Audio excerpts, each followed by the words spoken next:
Hello viewers, আশা করি সবাই ভালো আছেন। হায়ার স্টাডি নিয়ে আমি একটা ভিডিও, একটা না আসলে বেশ বেশ কিছু ধারাবাহিক ভিডিও করার কথা চিন্তা করছিলাম, কারণ অনেকেই প্রশ্ন করেন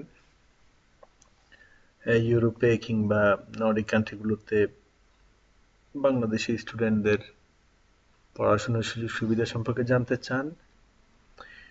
তো আজকে আমি মূলত সুইডেনে হায়ার স্টাডি নিয়ে কিছু ইন্ট্রোডাক্টরি আলাপ করব, যেগুলো খুব বেসিক, এবং মূলত এই বেসিক জিনিসগুলো না জানার কারণে আমাদের অনেক ছাত্রছাত্রী বিভিন্ন এজেন্সি, কনসালটেন্সি ফার্মস বা দালালের শরণাপন্ন হন, যেটা আসলে আপনারা নিজেরাই করতে পারেন। So at the end of the video আপনারা আসলে বুঝতে পারবেন যে ব্যাপারগুলো আসলে কত ইজি, এবং বিভিন্ন এজেন্সি বা ফার্মগুলো কিভাবে স্টুডেন্টদেরকে প্রতারিত করছে। আরেকটা বিষয় এখানে মনে রাখা উচিত যে হায়ার স্টাডির ক্ষেত্রে, যে কোনো দেশের ক্ষেত্রেই ইউনিভার্সিটি কিংবা বিষয় প্রদানকারী অথরিটি এরা কিন্তু কোনো এজেন্সি বা কনসালটেন্সি ফার্মকে এনকারেজ করে না। তারা চায় যে স্টুডেন্টরা সবকিছু নিজেরাই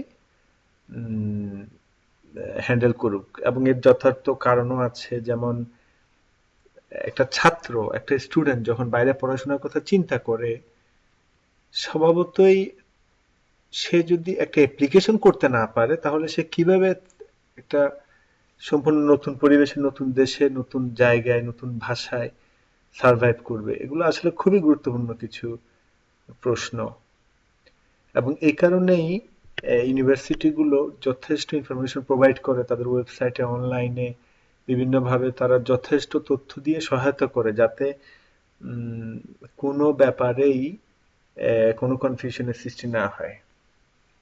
তো যাই হোক, সুইডেনে সাধারণত দুইটা এডমিশন রাউন্ড আছে। একটা হচ্ছে জানুয়ারিতে, যেটার এডমিশন প্রসেস শুরু হয়, এবং অটাম সেশন, যেটা সেপ্টেম্বরে ক্লাস শুরু হয়। দ্বিতীয়টা হচ্ছে স্প্রিং সেমিস্টার। আসলে স্প্রিং এ খুব বেশি ইন্টারন্যাশনাল প্রোগ্রাম থাকে না, এটা মূলত ইউরোপিয়ান স্টুডেন্টদের জন্য কিংবা লোকাল স্টুডেন্টদের জন্যই। সো ওটা নিয়ে আমরা আলোচনা করে লাভ নেই। আমরা মূলত অটাম সেমিস্টার নিয়ে আলোচনা করব, যেখানে বাংলাদেশ সহ বিভিন্ন দেশের স্টুডেন্টরা আসতে পারে। আর স্প্রিং সেমিস্টারে মূলত ইংলিশে প্রোগ্রাম থাকে না, দুই একটা হয়তো থাকে, খুব বেশি থাকে না। আর এটা সময়ও থাকে অনেক কম। ভিসা অ্যাপ্লাই করা, প্রসেসিং করা, এগুলো ওই সময়ের মধ্যে সম্পন্ন করা খুবই হার্ড হয়ে যায়। তো এই কারণেই অটাম সেমিস্টারটা মূলত ইন্টারন্যাশনাল স্টুডেন্টদের সেমিস্টার হিসেবে কাউন্ট করা হয়। এবং এটা শুধু সুইডেনে না, এটা ডেনমার্ক, নরওয়ে, ফিনল্যান্ড সহ অনেক দেশেই, মূলত ইউরোপিয়ান ম্যাক্সিমাম দেশেই এই সিস্টেমটা ফলো করা হয়। তো প্রথমে যে বিষয়টা জানা দরকার সেটা হচ্ছে সুইডেনে অ্যাপ্লাই করার জন্য একটা মাত্র অনলাইন সিস্টেম আছে, সেটা হচ্ছে ইউনিভার্সিটি অ্যাডমিশন ডট এসি। আপনারা অলরেডি দেখতে পাচ্ছেন, আমি পেজটা অন করলাম। সুইডেনে ইউনিভার্সিটি অ্যাডমিশন ডট এসি, এই ওয়েবসাইটের মাধ্যমে সমগ্র অ্যাডমিশন প্রসেসটা সম্পন্ন হয়ে থাকে।